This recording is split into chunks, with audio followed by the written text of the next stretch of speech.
Hello everyone, hope you're doing well. It's time to have a look at the suggestions passed to developers for May of 2024. In this one we're going to have a look at the Aviation one, which should be quite fun, and also I thought I'd remind you that the Summer Games Fest is going on today, and also tomorrow. So if you want to check it out, we're going to be streaming it and having a look at a bunch of new games and things that are going on, so make sure to check it out. Anyway, let's get into the vehicles and see what was passed to the devs.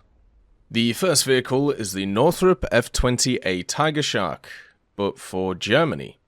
During the early 1980s, the Bundeswehr was seeking a replacement for the aging F-104G starfighter, which was soon to be retired from service, as well as a supplement to the F-4F Phantom II, which had entered service a decade earlier.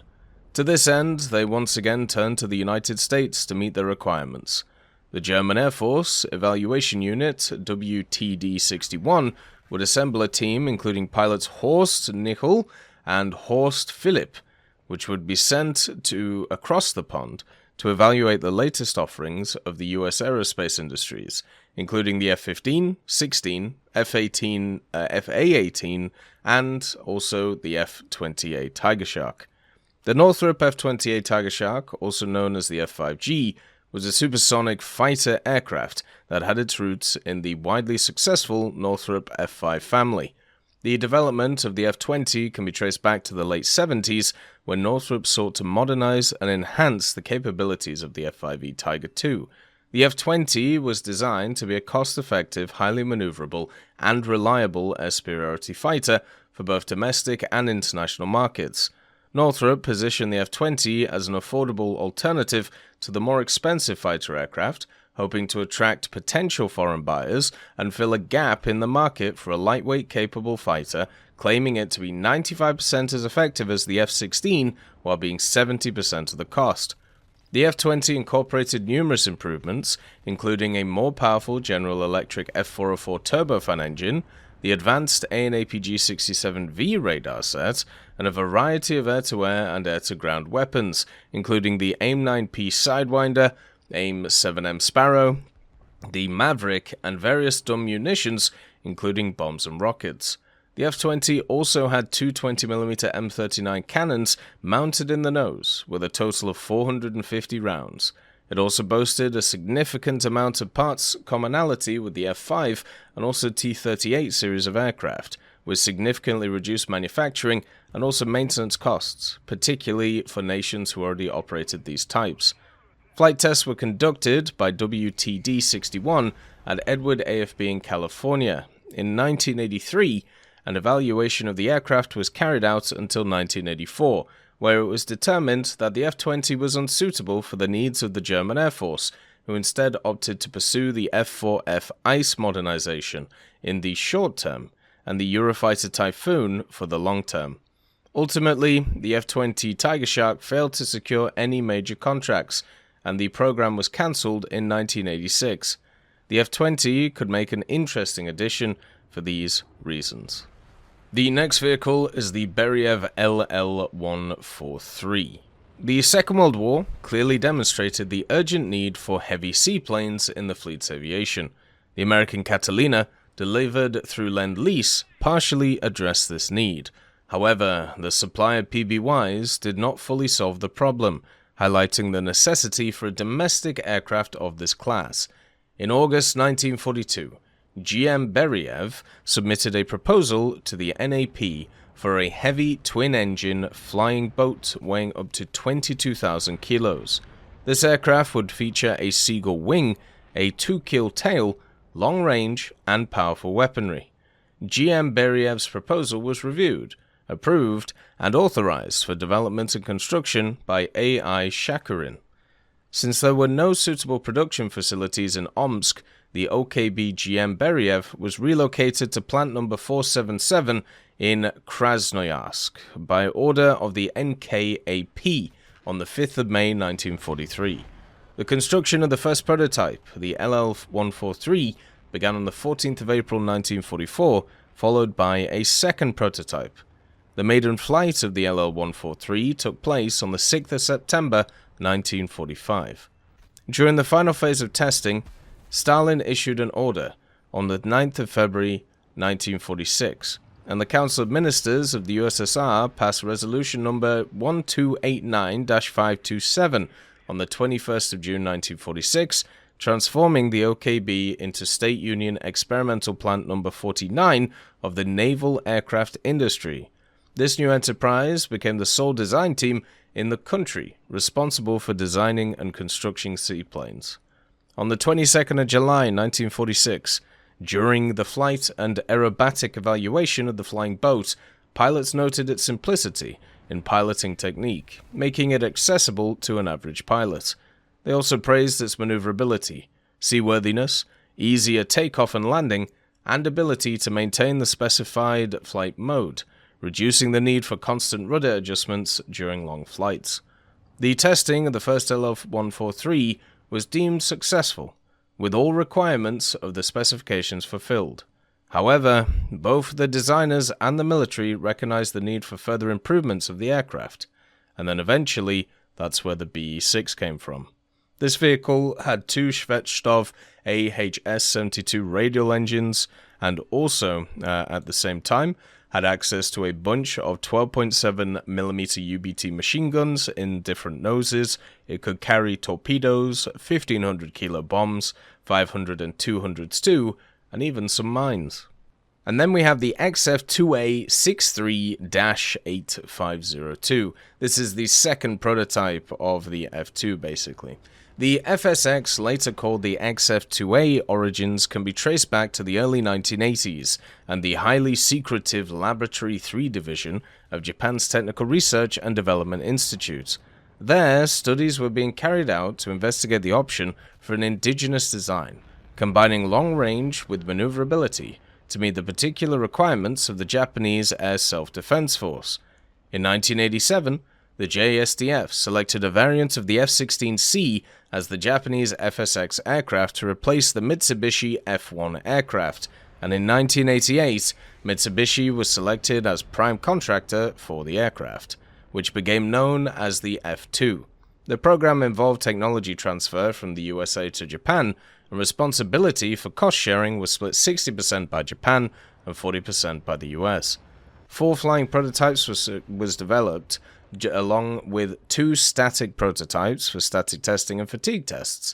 Flight trials of the prototypes were successfully completed by 1997 after the F-2s entering service in the 2000s, and the first and second prototypes were now test aircraft for new technology and equipment and continue to fly even to this day.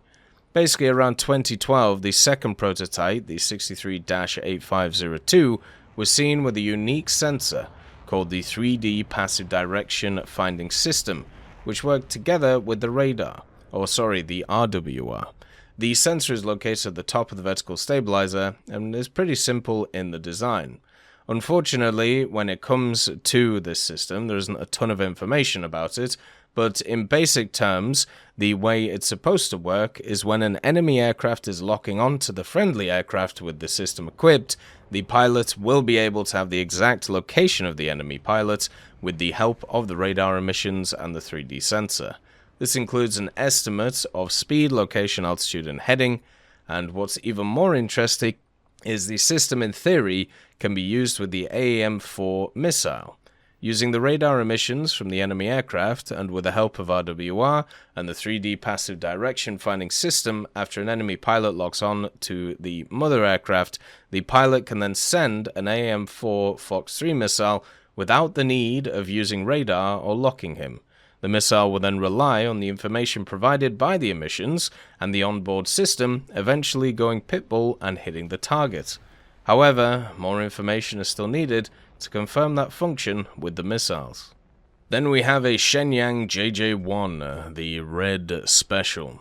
The Red Special 503 trainer aircraft, also known as the JJ-1, marked China's first independent development of a jet aircraft. This subsonic fighter trainer features a tandem 2-seat layout and a single engine air intake on both sides of the airframe. In August 1956, the Bureau of the Second Aircraft Ministry issued an order to establish the aircraft design room and the engine design room in the 112th factory and the 410th factory respectively. The establishment of the Aircraft Design Room aimed to address the specific needs of the Chinese Air Force and nurture young design teams. As a starting point, they decided to focus on designing a jet trainer.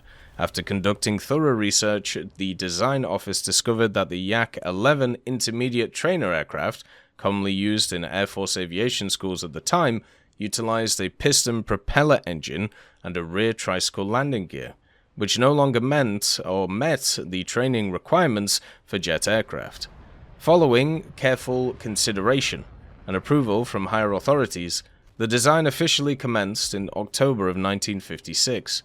The technical design commenced in March of 57, and by September of the same year, the prototyping work had been finished, resulting in the creation of a wooden prototype.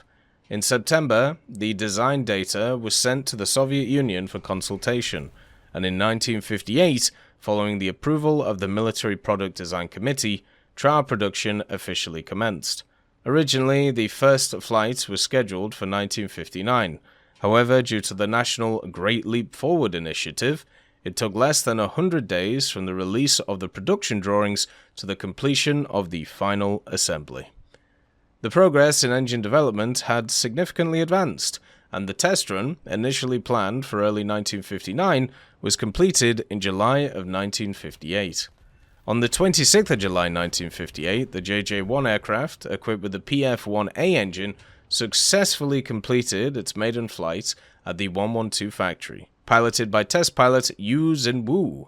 On the 4th of August, Vice Chairman of the Central Military Commission, Ye Zhiying, Air Force Commander Liu Yaolu, and other dignitaries were invited to attend the celebratory gathering. From July to October 58, the JJ-1 aircraft successfully completed flight tests and met all design requirements before flying to Beijing for review. The analysis of the test flight results confirmed the success of both the aircraft's design and also manufacturing. Unfortunately, during the return journey to Shenyang, the engine malfunctioned, abruptly interrupting the test flight. Subsequently, due to the trial production factory's engagement in manufacturing another aircraft, the research could not be continued. Additionally, the Air Force training system underwent a transformation from a 3-level system to a 2-level system, resulting in the discontinuation of the JJ-1's development. Despite Soviet experts proposing modifications to the design and subsequent efforts by the Aircraft Design Office and Factory 112, no significant improvements could be achieved. Consequently, the sole flight test prototype remained parked in Hangar 601 for numerous years, until it was eventually acquired by the China Aviation Museum, where it currently resides. It's time to have a look at another Dassault Rafale, the CF2.2. Since we've already had a look at the Rafale itself, this time it's time to have a look specifically at this variant. Basically, the Rafale C defines a baseline configuration for the Rafale family. It features much more use of composite materials than the A, which reduced both the aircraft's RCS and also weight. It was also relatively small for a twin-engine fighter, with an empty weight of about 1,360 kilos greater than the single-engine F-16C, and a maximum takeoff weight of about 4,535 kilograms greater. The F-2.2 standard serves as a successor to the 2.1 in the Army de l'Air, which was the first in service with those. The improvements include the commissioning of the new rocket-boosted AASM Hammer air-to-ground guided bombs in the versions IAR and also GPS, as well as an update for the self-defense system Spectra. Just like other Rafale standards, the front optronics containing an electro-optical tracker and also an IRST are present, as well as the RBE-2 PESA radar and the Spectra system with 3 jammers, MORS, LWS, and also countermeasures. The 2.2 standard provides options for the first time on the Rafale CAS, with the exception of the Scalp EG, which was already available on the first Rafale C of the Army de l'Air with the F2.1 standard. New additions, such as the infrared and GPS variants of the Hammer. The main armament is a GS-30M791B with 125 rounds. It can also carry the Mika IR and EM missiles, the Scalp EGs, and also many other things. For Israel, we have the Avia S-19 Sakeen early production. Basically, there was more versions of the S-199. The production of the S-199 by Avia was consistent ever since production started in 1947, but the production models saw some variations over time, both due to attempted improvements to the airframe, as well as constraints due to the lack of certain parts. There were actually at least 4 different recognizable variations of the Avia S-199 throughout its production span, and Israel used 2 of them. The early production variation of the aircraft was recognizable mainly due to its use of a traditional deep oil cooling tray protruding under the engine cowling, as well as a more simplified shape of the blisters located behind the MG-131 machine guns. In contrast, the version that succeeded saw the replacement of the deep oil cooler with a system based on internal cooling, identified by a slight bulge offset to the right under the engine cowling. In addition, the newer variant was forced to have additional smaller blisters protrude forward of the large ones, located behind the MG-131 machine guns in order to accommodate different shock absorbers for the MG-131s that were originally used on the Focke-Wulf 190 due to a lack of supply of the original shock absorbers that were used in the early variant. Both of the variants used by Israel can be identified due to their use of the Erla canopy, which was replaced in the later variants in service with Czechoslovakia. And then we have one for Turkey, the McDonnell Douglas F-4E 2020 Terminator. With a storied history dating back to the 1960s, the F-4E Phantom II has been a pivotal player on the global stage of air combat. Serving multiple nations and seeing numerous conflicts, the Phantom carved out its place in aviation history as a versatile and rugged aircraft. Turkey's decision to upgrade this aircraft stems from a strategic imperative to leverage existing assets while infusing them with cutting-edge technology to maintain relevance in modern aerial warfare. The 2020 Terminator program is the Turkish Air Force's ambitious initiative to retrofit these fighters with state-of-the-art systems. The ability to exert air superiority and conduct precision strikes is paramount in a region marked by dynamic security challenges. The F-4E 2020 Terminator's enhanced capabilities contribute significantly to deterrence, and the demonstration of Turkey's advancing aerospace industries serves both a strategic and also diplomatic purpose. The 2020 Terminator upgrade, realized by Turkish Aerospace Industries in collaboration with ASEL-SAN, constitutes a multifaceted improvement over the aircraft's original design. It touches every aspect of the aircraft systems, bringing its avionics, armaments, and electronic warfare systems into the 21st century. The modernized multimode pulse Doppler radar extends the aircraft's detection range, allowing it to lock onto targets from greater distances. Integrating a hands-on throttle and stick system enhances pilot control, minimizing response time during high-stakes maneuvers. Color multifunctional displays replace outdated gauges, providing pilots with real-time data visualization for improved situational awareness. The Terminator's weapon suite has been revolutionized with a mixture of Western and also indigenous munitions. Long-standing armaments like the AIM-9X Sidewinder are joined by Turkey's own precision-guided munitions, such as the SOM cruise missile, capable of striking strategic land and sea targets with formidable accuracy. The UAV-230, a domestic innovation, represents the pinnacle of Turkey's missile development, offering supersonic ballistic delivery of a range of warhead types over substantial distances. The Bozok and the MAM-C and L, and also Sirit missiles, exemplified Turkey's expertise in laser guidance and smart munition technology, enabling the Terminator to engage and defeat a broad spectrum of target profiles with unerring precision. To contend with the contemporary battlefield's electronic warfare environment, the F-4E 2020 Terminator incorporates an advanced electronic support measures system for rapid threat identification and an electronic countermeasure suite to confound hostile tracking systems. Moreover, chaff and flare dispensers have been integrated to provide decoys against incoming missile threats, enhancing the aircraft's survivability in hostile airspace. The F-4E Phantom II, transformed by these integrated systems, emerges as a multi-role platform capable of dominating beyond visual range air-to-air engagements and precision ground attack missions.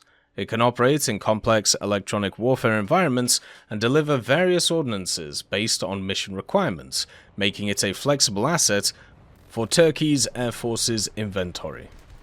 As always, I hope you have a wonderful day, and I'll see you next time. I'd just like to thank GMG Smiley, CD Beans, Chieftain Mike, EMN3 Galaxy, Tulio Pontecorvo, Brendan Quinn, Carrion Crow, Gus Irenicus, Pyman, Wartinder, Teddy, Daniel Stanton, Martinez, B. Young, Ozzy Panzer, Alan Hacker, Liam Shear, Opium Prime, Lafouche, Sem Aslan, Uncle Bean, and Derek R. for supporting the channel.